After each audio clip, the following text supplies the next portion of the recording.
I like the point that you raised with having our festivals that are linked to our Kalinago people and the National Heroes Day, those celebrations, and having that type of meat available for those festivals will be good to the experience. This is something that we'll have to discuss. And yes, we have a license system where we can grant the permit to have few hunters who can able to go and collect just for that purpose.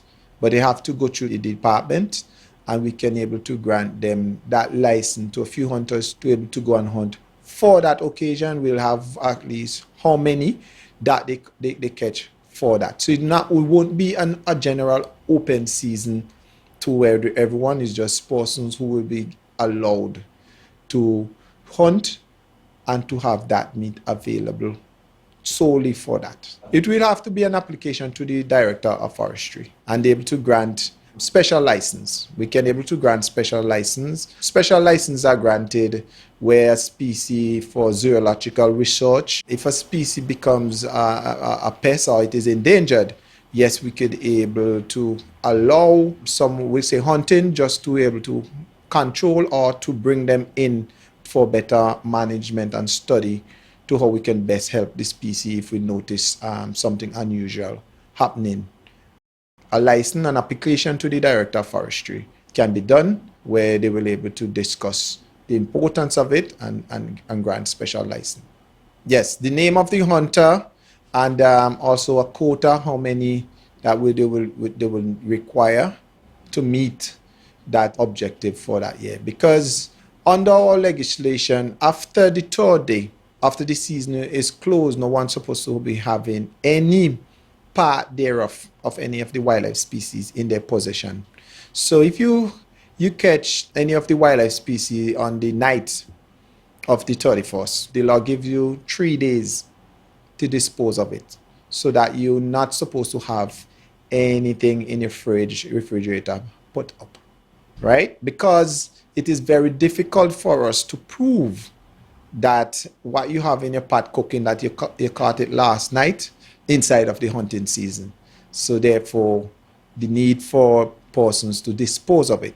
Having a special hunting license also, that will apply. You will be given a period. You need to utilize it and dispose of it. So if it's for that special occasion, we give you that, and you use it for the occasion, and anything left thereafter, we give you at least 3 days to dispose of it. So it's not for a person to be having in storage and depleting the natural resource all the time under the cover that, oh, I have this in my fridge all the time. There's an inspection system in place. The wildlife officer or the officers within the area will need to come and see what you catch. If it's iguana, that you have caught iguanas that are up to size. Now, it is up to 13 inches from the head to the cloacal area with the base of the tail. We'll say near breeding adult, good size iguana.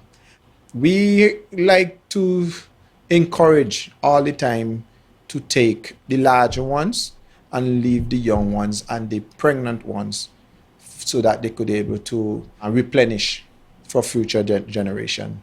We have situation in Chatham Bay in Union Island. This area we are managing as a reserve because it have unique species. We'll call the Union Island gecko, the dudani. This species is found there. Also, we have a unique iguana found within the Grenadines, the pink rhino iguana. These species require protection, and we have persons going into this reserve area